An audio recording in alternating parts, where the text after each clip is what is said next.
Levítico capítulo 6, nós vamos ler do verso 8 ao verso 13. Levítico 6, do verso 8 até o versículo 13. A palavra de Deus diz: Disse mais o Senhor a Moisés: Dá ordem a Arão e a seus filhos, dizendo: Esta é a lei do holocausto. O holocausto ficará na lareira do altar toda a noite até pela manhã, e nela se manterá aceso o fogo do altar.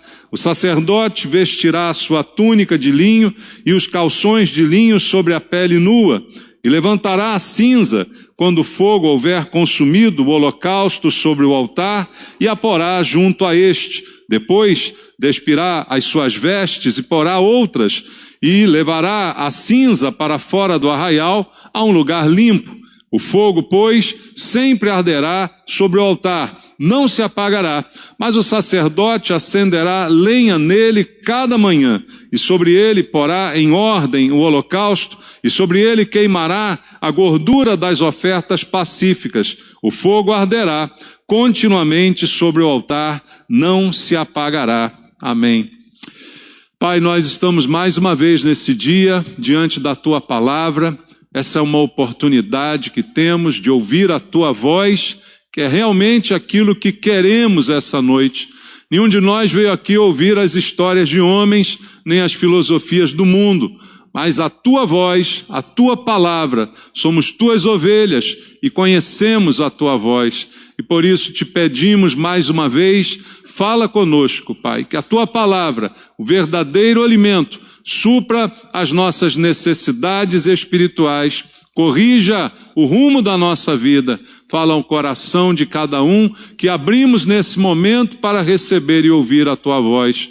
E usa, Senhor, a minha vida, por Tua graça e misericórdia, me dá a unção do Espírito Santo para que eu seja um instrumento do Senhor e possa ministrar a Tua palavra. É o que eu te peço, orando com meus irmãos, em nome de Jesus. Amém. Graças a Deus. Podem sentar, irmãos. Queridos, esse texto fala da função de uma delas, de uma das funções do sacerdote no livro de Levítico. A tribo de sacerdotes levantada por Deus tinha diversas funções, e uma delas, no que se refere à lei do holocausto, que nós lemos aqui, como está escrito na Bíblia, falava da atribuição dos sacerdotes em manter aquele altar com o fogo sempre queimando. E eu queria, a partir desse texto, fazer uma analogia para nós hoje que somos igreja do Senhor.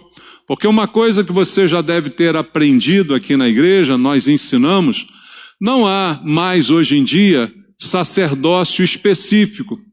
Hoje não existe um sacerdote a quem eu tenho que beijar a mão, a quem eu tenho que honrar. Todos hoje somos sacerdotes. O que a Bíblia fala para a igreja de Jesus é que cada um dos crentes em Cristo se tornou um sacerdote.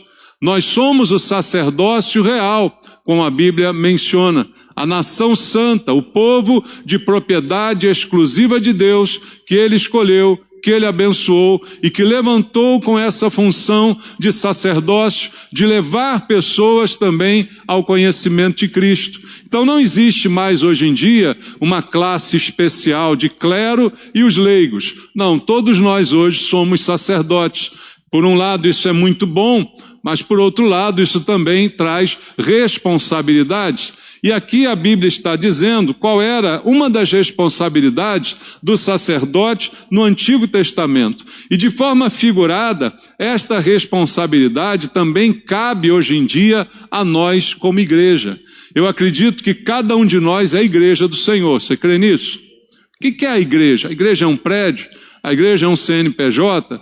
A igreja é o conjunto de pessoas que creem em Cristo. Nós somos igreja, nós somos o corpo de Cristo e Cristo é o cabeça. Assim a Bíblia se refere à igreja do Senhor. E como todos somos sacerdotes, figuradamente, aquilo que era requerido do sacerdócio no Antigo Testamento, continua sendo agora cobrado de nós. Ou seja, o trabalho, a função, o que devemos fazer como igreja, ainda é para nós hoje um desafio. E o grande desafio que nós temos hoje como igreja, um deles, é manter o fogo aceso. Veja, essa era a função do sacerdote. A Bíblia diz especificamente que ele deveria manter continuamente o fogo aceso.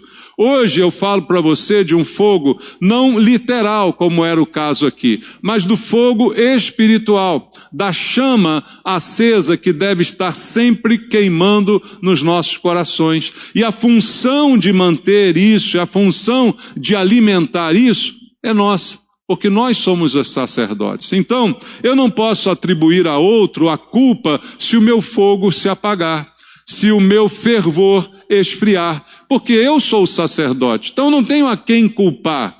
Eu é que preciso manter o fogo aceso, eu é que preciso cuidar do altar da minha vida, para que nele a chama esteja sempre acesa. Veja, o versículo 12 do que lemos aqui diz: o fogo, pois, sempre arderá sobre o altar, não se apagará, mas o sacerdote acenderá nele, lenha nele, cada manhã, e sobre ele porá em ordem o holocausto, e sobre ele queimará a gordura das ofertas pacíficas. Algo que é bem claro aqui. Para o fogo se manter aceso, isso não acontece do nada. Todos os dias o sacerdote tem que ir lá e fazer o quê? Colocar lenha para continuar queimando. Você já acendeu uma churrasqueira?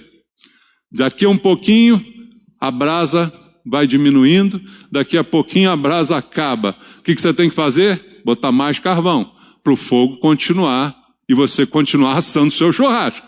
Essa é a figura. O sacerdote teria que colocar lenha nele todas as manhãs, para que o fogo continuasse ardendo. Então há um trabalho aqui, e esse trabalho é nosso. É muito bacana a gente saber, hoje somos sacerdotes, que maravilha, só que isso traz responsabilidade. Quanto mais coisas nós somos, mais responsáveis também seremos. Quanto mais atribuições há sobre nós, mais responsabilidade também. Jesus disse isso quando falou que a quem muito é dado, muito também é cobrado, requerido. Então, quanto mais temos posições, posicionamentos, funções, mas há uma cobrança também de trabalho da nossa parte. E esse símbolo do fogo aceso, ele está presente tanto no Antigo Testamento como no Novo Testamento. A Bíblia fala de fervor no Novo Testamento. O apóstolo Paulo diz: sede fervorosos no Senhor. Então a Bíblia fala que eu preciso ter a chama acesa no meu coração. Jesus disse a uma igreja, você não é frio nem quente, você é morno. Então Deus deseja que haja em nós um aquecimento de verdade do coração, para que o fogo não se apague. A uma igreja Jesus disse: tenho porém contra ti que perdeste o teu primeiro amor. O que é isso? É um esfriamento. A igreja esfriou. O cristão tende a esfriar com o passar do tempo. Por quê? Porque o mundo é um lugar frio, onde a gente vive, não é? Tudo que nos cerca traz frieza espiritual. Então, quando estamos juntos, nos aquecemos mutuamente. E aí exercemos essa função de sacerdócio que mantém a chama acesa. Só que eu digo a você, adianto, isso dá trabalho. O sacerdote tinha um trabalho a fazer. Se você leu comigo o texto, você viu o quanto era trabalhoso manter a chama do holocausto acesa. E eu queria olhar para mais alguns textos aqui no Antigo Testamento para mostrar para você 3 episódios em que o fogo está presente e que deveria também se manter aceso. O primeiro foi esse que nós lemos aqui de Levítico 6, de 8 a 13. Você já sabe pela Bíblia que o holocausto é a oferta total, em que o animal era totalmente consumido nessa oferta a Deus. E nós também, simbolicamente, nos identificamos com isso, porque Jesus é o holocausto que se entregou completamente por nós. Já fiz aqui na igreja até um estudo sobre isso, você pode se lembrar dessas mensagens. Então, nós também temos um altar onde Cristo foi oferecido. Veja só o que diz a Bíblia em Hebreus, no capítulo número 13. Em Hebreus, capítulo número 13, na carta aos Hebreus, no capítulo número 13, no versículo 10, o autor de Hebreus diz assim: possuímos um altar do qual não tem direito de comer os que ministram no tabernáculo. Ele fala que nós cristãos temos um altar, e se você ler o contexto, você verá que esse altar é o lugar aonde Cristo foi oferecido por cada um de nós. A oferta que foi feita para a salvação dos nossos pecados. E nós devemos manter esse fogo aceso para lembrar desse sacrifício. Ou seja, quando a minha chama apaga, é como se eu estivesse esquecendo o que Jesus fez por mim. Por isso Jesus nos mandou celebrar a ceia. Em minha memória, disse ele, né? Façam isso em minha memória. Para quê? Para não esquecer. E quando a gente esquece, a gente deixa de lado. Se eu esquecer o meu compromisso com Deus, eu deixo de lado esse compromisso. Se eu esquecer que eu tenho um altar para cuidar, eu deixo de lado esse altar. E veja se não é assim na vida da gente. Tudo que você deixa de lado, descuida, daqui a pouco está destruído. É ou não é? Tudo que você tiver, se você não cuidar, daqui a pouco está acabado. Você compra um carro, você gosta muito daquele carro, agora passa um tempo sem cuidar dele, passa um tempo sem lavar, sem limpar, como é que vai ficar esse carro? Tudo que a gente deixa para lá acaba arruinado. Então nós temos um altar onde Cristo foi oferecido por nós, e nós temos que lembrar de cuidar desse altar, e esse altar sou eu, esse altar é você. Cabe a cada um de nós cuidar desse altar, já que hoje somos os sacerdotes, e isso é trabalho nosso. Mas como disse a você, dá trabalho. Se você olhar para o texto aqui, quando Deus fala do que o sacerdote deveria fazer, veja no versículo 10, ele fala que o sacerdote tem que botar uma túnica, tem que botar calções de linho, tem que tirar a cinza, não é, quando o fogo tiver consumido o holocausto, ele tem que depois trocar de roupa, colocar uma outra roupa, depois pegar e colocar fogo e colocar lenha e cuidar daquele altar. Então veja que isso dá trabalho. Tudo dá trabalho, irmãos. Nada é fácil. Manter a vida espiritual dá trabalho. Manter a chama acesa dá trabalho. Por que muita gente esfria? Muitos já ouviram talvez a história, né, de que o esfriamento acontece quando nós estamos distantes. Isso é uma realidade. Quantos irmãos deixam de frequentar a igreja? E aí o que acontece com eles? Automaticamente, gradativamente, vão se esfriando. Porque quando estamos juntos, é aquela figura da brasa no braseiro. Nós alimentamos um ao outro, aquecemos um ao outro, agora tira uma brasa, tira um carvãozinho lá da churrasqueira e bota em cima da pia. Ele continua incandescente? Daqui a pouquinho, ele simplesmente apagou e virou apenas um carvão. Então nós, como carvões, precisamos estar juntos para nos aquecer. E isso dá trabalho. Dá trabalho vir à igreja, irmão, dá trabalho. Dá trabalho ser cristão? Dá trabalho. Dá trabalho manter o testemunho? Dá trabalho. Mas é responsabilidade nossa. Eu não admito, queridos, que alguém diga que esfriou por causa da igreja. Esfriei por causa do pastor. Esfriei por causa do irmãozinho que me tratou mal. Esfriou porque você não fez o seu trabalho. Você não fez o seu dever de casa.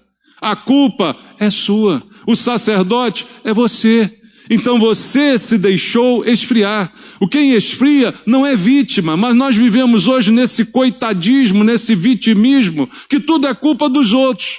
E não assumimos as nossas responsabilidades.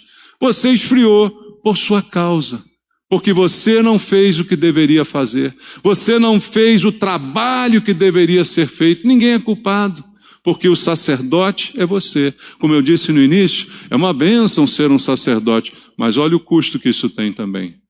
Olha o ônus que isso traz para nós, a responsabilidade que isso traz também para cima de nós, e eu creio que Deus nos colocou esta responsabilidade. Um outro fogo citado na Bíblia, eu quero ler contigo em Êxodo, no capítulo 27.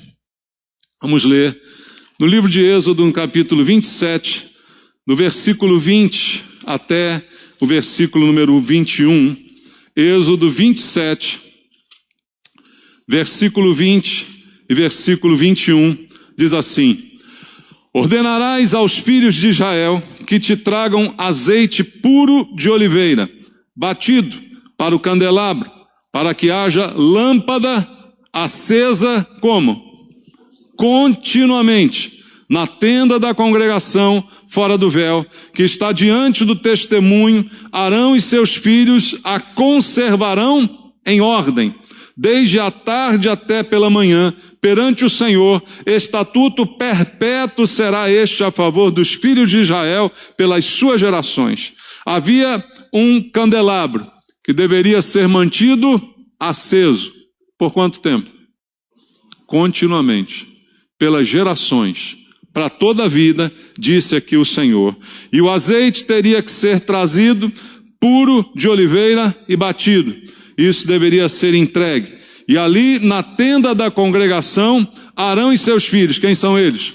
Sacerdotes. A função de manter o candelabro aceso de quem era? 2 sacerdotes. Eles teriam que manter aquela luz acesa e não deixar que ela se apagasse jamais. Continuamente essa luz deveria estar acesa. Então, nós temos hoje essa função também, manter a luz acesa. Querido, Jesus disse para você, igreja, vós sois a luz do mundo. Você e eu somos a luz do mundo. E ele disse também que a luz só presta se ela iluminar. Uma luz que não ilumina, ele falou, não vale de nada. Se você pegar o candeeiro e esconder debaixo da mesa, ele não ilumina. Mas se você colocá-lo no velador, ele ilumina toda a casa. Lembra que Jesus disse isso? Ou seja, não basta apenas eu ser luz, mas eu preciso iluminar. E por quanto tempo isso deve acontecer? Por quanto tempo eu e você somos luz, ou vamos ser? Por quanto tempo? Para toda a vida? Até o fim? Até a morte? Né? Então isso também serve para a gente, é função nossa. Fogo do Espírito para conservar a luz acesa. Ela não pode apagar. Caso a luz que há em ti sejam trevas, o que disse o Senhor? Que grandes trevas serão. Então a minha luz, a sua luz não pode apagar. E quem é que mantém a minha luz acesa? Eu sou uma luzinha apagada. Alguém me acenda, por favor. É você mesmo que tem que acender. Ninguém vai te acender. Quem tem que te acender é você. Porque você é o sacerdote. Você não tem que beijar mais o anel de nenhum sacerdote, não. Agora o sacerdote é você. Então você que tem que fazer isso. É você que tem a responsabilidade de manter esse castiçal. Leia comigo agora Mateus, capítulo 5. Evangelho de Mateus, capítulo número 5. No Sermão do Monte. A partir do versículo 14 ao versículo 16 de Mateus, capítulo 5. Vós sois a luz do mundo. Não se pode esconder a cidade edificada sobre o monte. Nem se acende uma candeia para colocá-la debaixo do alqueire, mas no velador, e alumia a todos os que se encontram na casa. Assim, brilhe também a vossa luz diante dos homens, para que vejam as vossas boas obras e glorifiquem a vosso Pai que está onde? Nos céus. Então, precisamos ter a luz acesa. E quem a mantém somos nós mesmos. A fonte, que é o azeite na Bíblia é o símbolo de quê mesmo, irmãos? Do Espírito Santo. Temos o Espírito Santo ou não temos? Somos templo do Espírito Santo ou não? Temos. Eu tenho o azeite, que lindo. Mas eu guardo o azeite. Não adianta nada. Jesus deu talentos. Teve um camarada que pegou o talento, fez o quê? Fez um buraco e jogou lá dentro. Não é verdade? O que adianta ter se eu não usar? O que adianta eu possuir se eu não colocá-lo para render? Não adianta nada. Então eu tenho o azeite, você tem o azeite, nós temos o Espírito Santo, mas se eu não colocar no candeeiro, a luz apaga. Então o azeite era trazido e era colocado pelos sacerdotes no candeeiro para que a luz continuasse a brilhar, luz para eliminar todas as trevas ao nosso redor, inclusive as nossas próprias. Veja Filipenses, capítulo número 2, vamos ler. Na carta de Paulo aos Filipenses, do capítulo número 2, versículo 14 e 15. Fazei tudo sem murmuração, sem contendas, para que vos torneis irrepreensíveis e sinceros, filhos de Deus inculpáveis, no meio de uma geração pervertida e corrupta, na qual resplandeceis como luzeiros do mundo. Então, a Bíblia diz que eu e você temos que ser diferentes. Tem que brilhar a luz de Cristo em nós para que a gente resplandeça no meio das trevas. Trevas que nos cercam, como ele diz aqui, cheias de tudo isso que a gente encontra, no meio de uma geração pervertida e corrupta. Mas é no meio dessa geração, no meio dessas trevas, que a luz ainda vai, ainda mais prevalecer e ser notada. Mas para isso, o que temos que fazer? Manter a luz acesa. Sua luz não pode apagar. Você não pode aceitar passivamente que a sua luz tenha apagado, que o seu brilho tenha apagado. Deus retirou o seu espírito de você? Se ele te deu, se está contigo, você tem o azeite. Basta apenas usar. Veja mais um texto em Êxodo, voltando lá ao livro de Êxodo, agora no capítulo número 30, do versículo 1.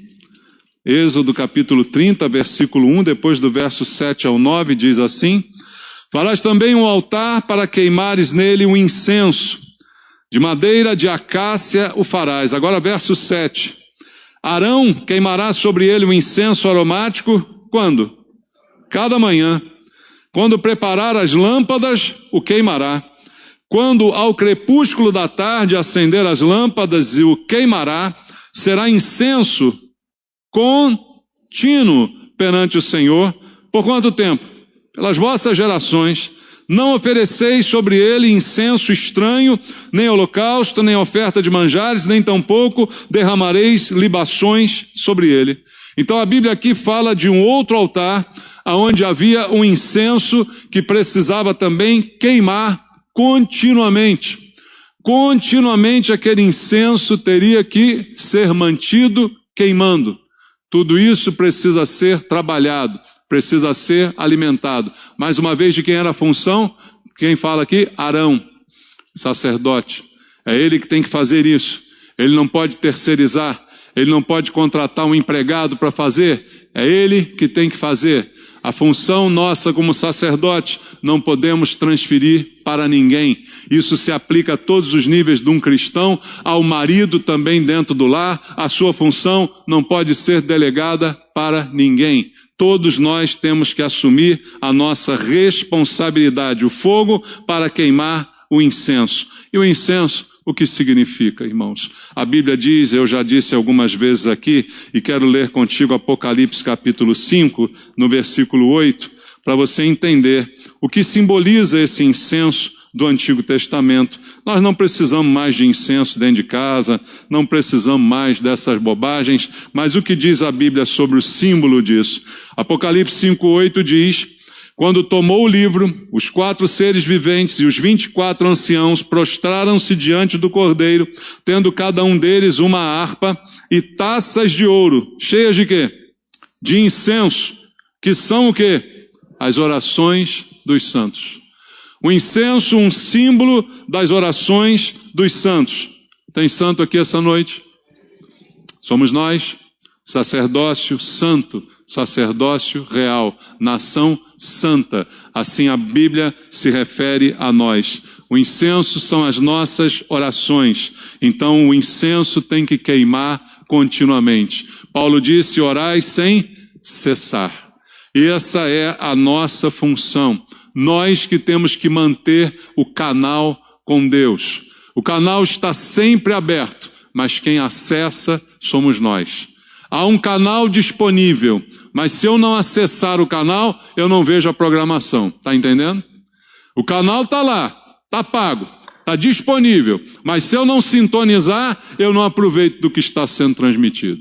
Então há um canal e essa transmissão é feita através das nossas orações. O incenso que precisa estar continuamente aceso nesse altar, que é o altar da nossa vida. Então, o fogo do Espírito deve mover as nossas orações. A nossa comunhão com Deus, a nossa conversa com o Senhor.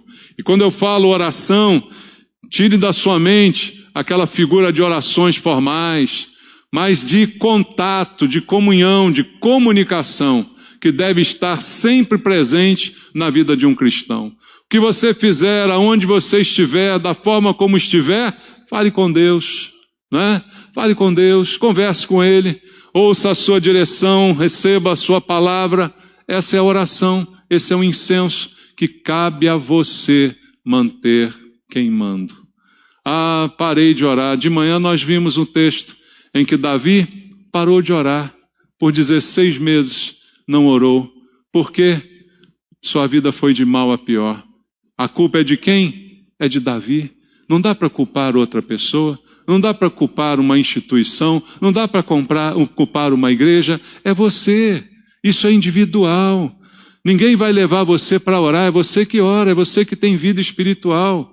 Você pode ouvir 1000 cultos, 1000 pregações, mas quem põe em prática é você. É você, somos cada um de nós que devemos fazer isso. Então, essa é a função do Espírito que está em nós, nos levar a orar. Mas eu posso ser levado ou refugar no meu trabalho. Em Romanos, no capítulo 8, no versículo 26, há um versículo muito interessante que a Bíblia fala uma grande realidade a respeito das orações. Também o Espírito, semelhantemente, nos assiste em nossa fraqueza, porque não sabemos orar como convém, mas o Espírito intercede por nós sobremaneira, com gemidos inexprimíveis. O próprio Paulo diz que a gente não sabe orar. A gente não sabe orar direito como convém, mas o Espírito nos assiste nas nossas fraquezas. Eu tenho o Espírito Santo, eu tenho o azeite, mas eu coloco o candelabro para funcionar? Esse Espírito Santo que está em mim me impulsiona a ter uma relação com Deus, a ponto de manter o incenso sempre queimando? Se isso não acontece, não é frequentando a igreja que isso vai mudar. Não é estando fisicamente num lugar que isso vai mudar. Isso é a vida que nós temos que ter com Deus. E que ninguém pode ter em nosso lugar. E também nós temos no próprio Novo Testamento diversas exortações a respeito de manter esse fogo. Veja comigo Romanos capítulo 12, a gente está no capítulo 8. Vai aqui para o capítulo 12 e lê o verso 11. Paulo diz: no zelo não sejais remissos, sede fervorosos de espírito, servindo ao Senhor. O que é ser fervoroso? Está fervendo. Você está fervendo aí, irmão? Eu não vou pedir para você botar a mão no seu irmão, que seria chato isso agora, né? Bota a mão nele, vê se ele está fervendo. Tem uns pregadores que fazem essas coisas, né? Cutuca o irmão. Não precisa, mas bota a mão na tua testa mesmo. Você está fervendo? Você está quente? Ou você está frio? Lembra da brincadeira? Está quente, está frio? Você está quente ou está frio? Você está fervendo? Ou está mais para lá do que para cá? Como é que nós estamos individualmente? Porque fervoroso é aquele que ferve continuamente.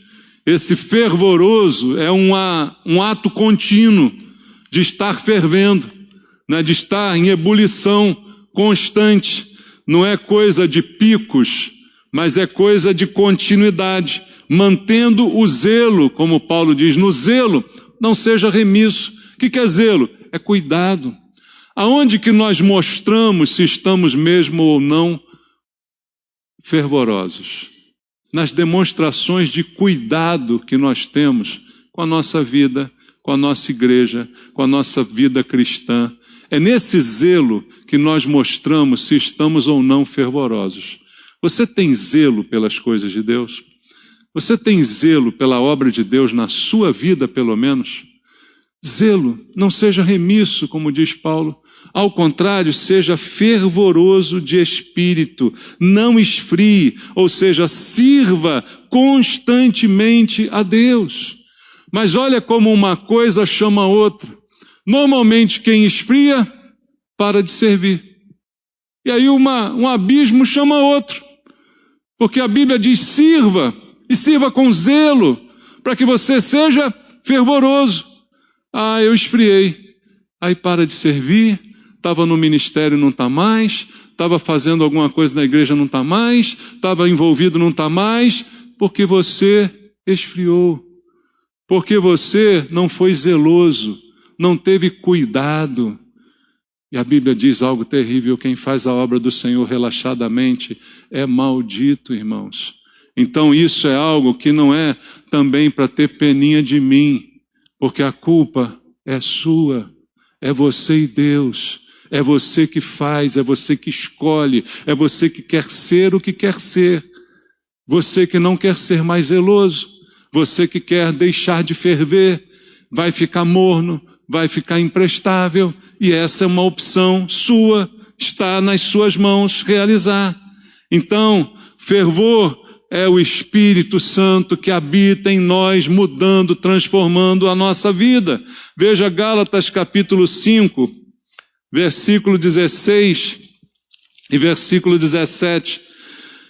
Gálatas 5, verso 16 e 17. Digo, porém, andai no Espírito, e jamais satisfareis a concupiscência da carne, porque a carne milita contra o Espírito contra a carne, porque são opostos entre si, para que não façais o que porventura seja do vosso querer. O meu querer, o seu querer, é ruim. O que a gente quer, irmão, coisa ruim. É a nossa carne latente dentro de nós, que quer sempre o pior. Mas o Espírito Santo, no meu espírito, me fortalece para que eu vença o desejo da minha carne. É assim que a coisa funciona. Mas quando você enfraquece, quando você esfria, quando o teu altar já não tem mais fogo, quando o teu candeeiro já não brilha, quando você já perde a oração, quando você já esfria o fervor no zelo com a obra de Deus, o que vai acontecer com você é que mais cedo ou mais tarde você vai fazer o que você quer. E muitos de nós, se fossem fazer apenas o que quer, não estaria nem aqui agora. Seja honesto. Então a gente precisa decidir o que eu quero para a minha vida. O que eu quero fazer. Eu vou atrás dos meus desejos, das minhas concupiscências, que são os desejos da minha carne, ou eu vou encher-me do Espírito para subjugar a vontade da minha carne e o meu querer. Porque esse fogo não pode apagar. E a responsabilidade é nossa, porque se esse fogo apagar, sabe o que vai acontecer? Vamos ler aqui em Mateus capítulo 24, no versículo 12. Mateus 24, versículo 12. Diz assim: e por se multiplicar a iniquidade, o amor, vai acontecer o que com ele? Se esfriará de quase todos. A Bíblia fala de um amor quente, mas diz que esse amor vai se esfriar. E qual a razão dele se esfriar? A multiplicação da iniquidade, do erro, do engano. A multiplicação do erro e do engano fazem esfriar o amor. Então, se eu tenho a responsabilidade de manter o meu fogo aceso e não o faço, mais cedo ou mais tarde vai esfriar o amor de dentro de mim e eu vou praticar a iniquidade. Isso é óbvio, isso é uma questão de tempo, isso é algo que é consequência. Quanto mais afastado, mais longe de Deus e mais perto do inimigo. E assim vai acontecer, e a Bíblia diz, o amor se esfriará. Veja também o que acontece quando há um esfriamento num servo de Deus. Primeiro livro de Samuel, capítulo número 2. Primeiro de Samuel, capítulo 2, versículo 27 em diante. Primeiro de Samuel, capítulo 2, do verso número 27 até o verso 36. Está escrito: veio um homem de Deus a Eli e lhe disse: assim diz o Senhor, não te manifestei na verdade à casa de teu pai, estando os israelitas ainda no Egito, na casa de Faraó? Eu escolhi dentre todas as tribos de Israel para ser o meu sacerdote, para subir ao meu altar, para queimar o incenso, para trazer a estola sacerdotal perante mim. Dei à casa de teu pai todas as ofertas queimadas dos filhos de Israel. Por que pisais aos pés os meus sacrifícios e as minhas ofertas de manjares, que ordenei se me fizessem na minha morada? E tu, por que honras a teus filhos mais do que a mim? Para tu e eles vos engordastes das melhores de todas as ofertas do meu povo de Israel. Portanto, diz o Senhor, Deus de Israel, na verdade dissera eu que a tua casa e a casa de teu pai andariam diante de mim perpetuamente. Porém agora, diz o Senhor, longe de mim tal coisa, porque aos que me honram, honrarei, porém os que me desprezam serão desmerecidos. Eis que vem dias em que cortarei o teu braço e o braço da casa do teu pai, para que não haja mais velho nenhum na tua casa, e verás o aperto da morada de Deus a um tempo com o bem que fará a Israel, e jamais haverá velho em tua casa. O homem, porém, da tua linhagem, a quem eu não afastar do meu altar, será para te consumir os olhos e para te entristecer a alma. E todos os descendentes da tua casa morrerão na flor da idade. Ser-te-á por sinal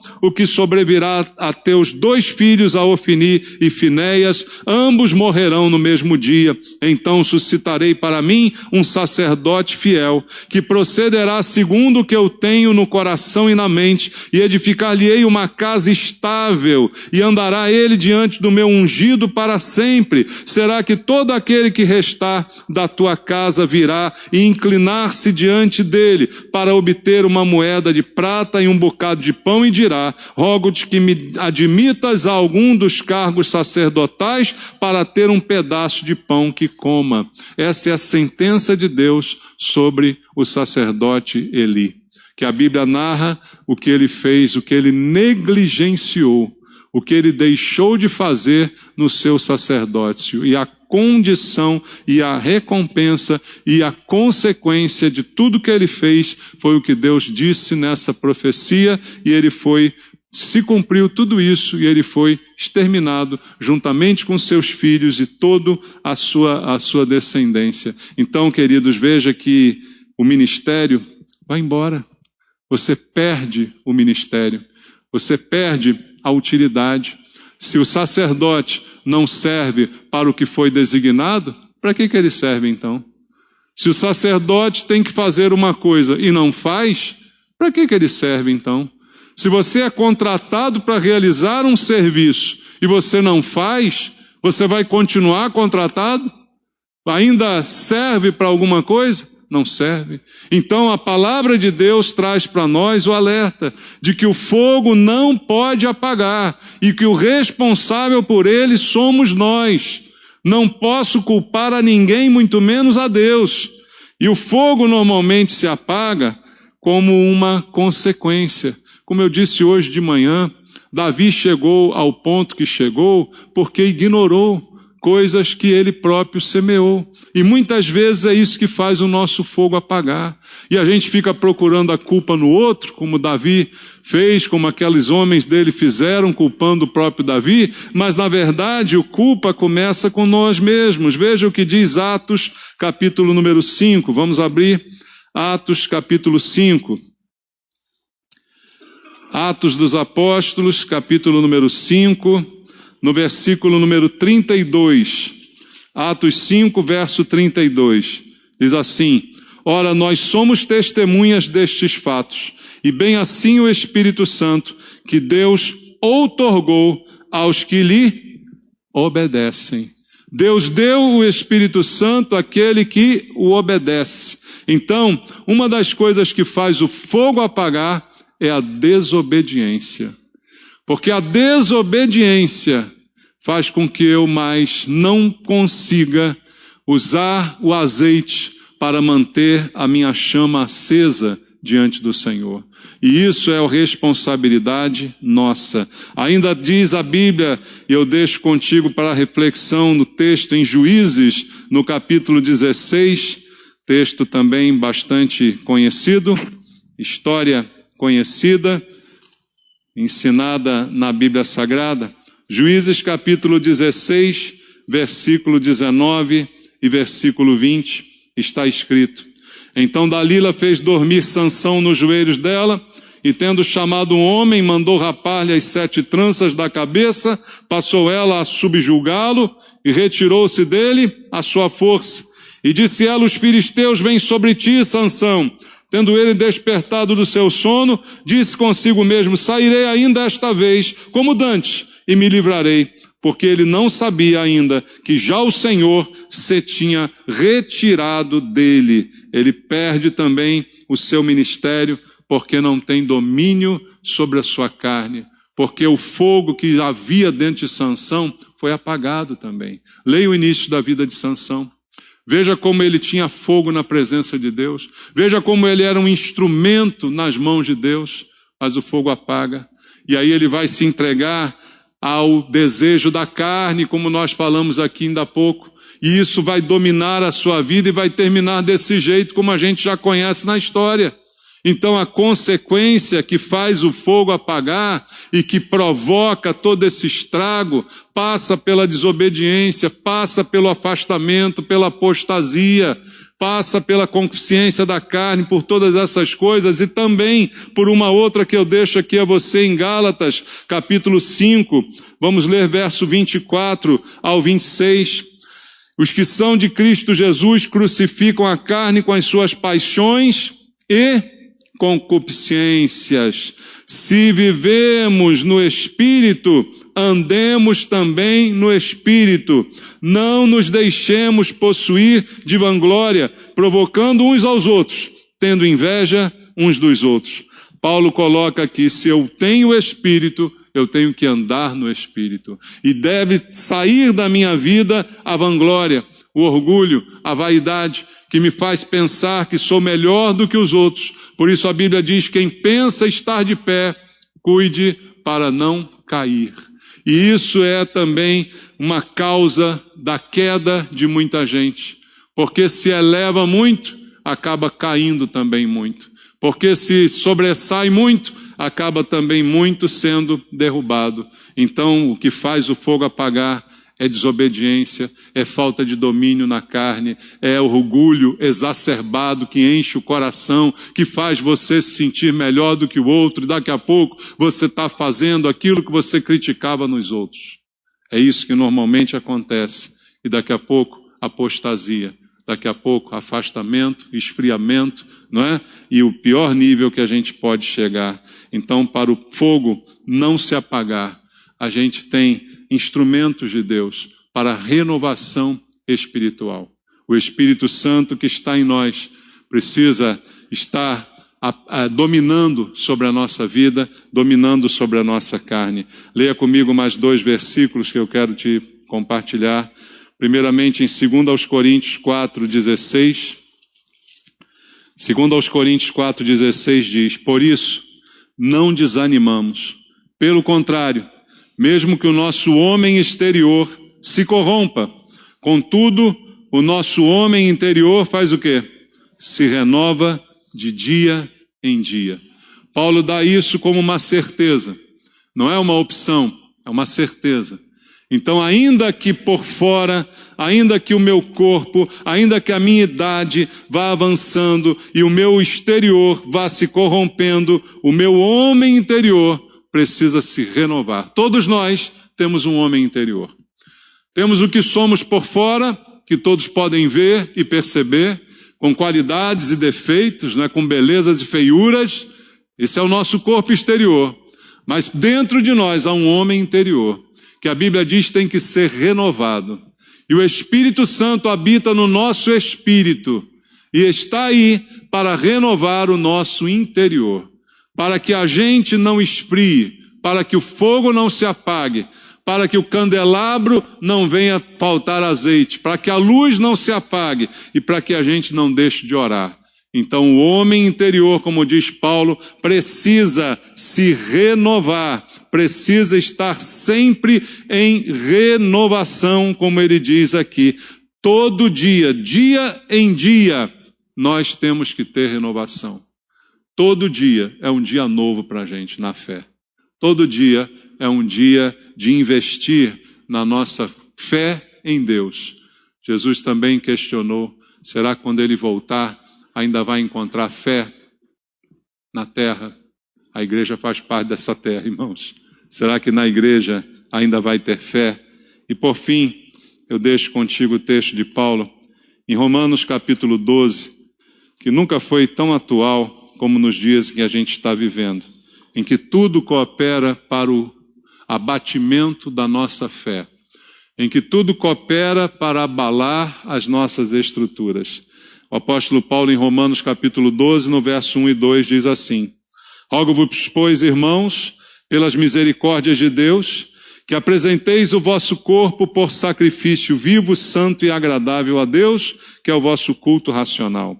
Entregar o corpo a Deus num sacrifício vivo.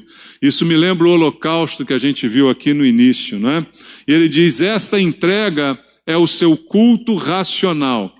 E a gente tem a mania de pensar que o culto espiritual, ele é oposto ao culto racional. Que culto tem que ser sempre algo muito transcendental. Que a gente tem sempre que ser levado por alguma experiência sensorial. E a Bíblia diz que o nosso sacrifício é o culto racional, porque eu sei o que eu estou fazendo.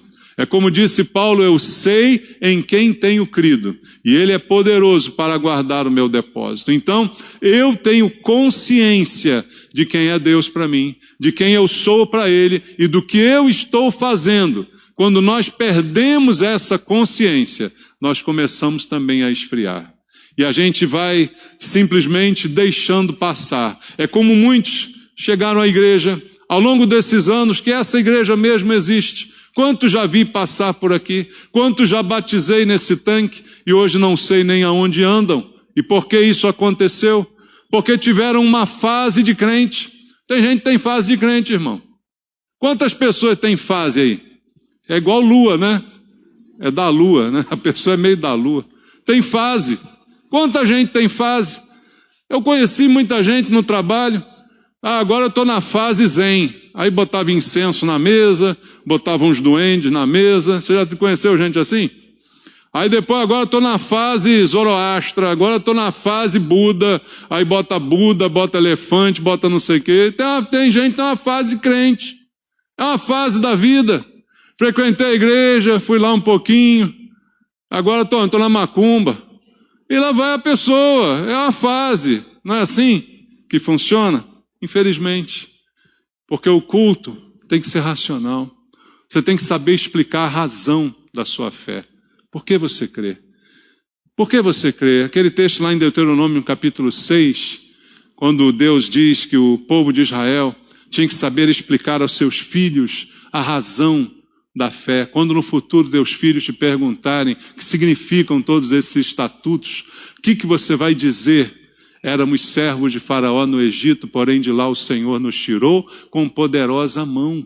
Eu sei por que estou aqui, eu sei por que eu creio, eu sei explicar a razão da minha fé, não é algo transcendental que eu sinto. Eu não sei, eu entrei na igreja, senti um arrepio, aí virei crente. Eu senti um calafrio, me batizei. Cuidado que na macumba você pode sentir vários calafrios desses, passam uns demônios do teu lado e você se arrepia também. Então não é um arrepio, mas é uma consciência. Fé não é oposta à razão. Pelo contrário, a Bíblia diz o vosso culto racional, que você entende, você sabe por que está cultuando. E isso é preciso que aconteça quando você apresenta a Deus o seu corpo como um sacrifício vivo, santo e agradável. E no verso 2 ele diz, e não vos conformeis, no sentido de tomar a forma com este século, com o tempo atual, não tome a forma desse mundo, mas transformai-vos pela renovação da vossa mente, para que experimenteis qual seja a boa, agradável e perfeita vontade de Deus.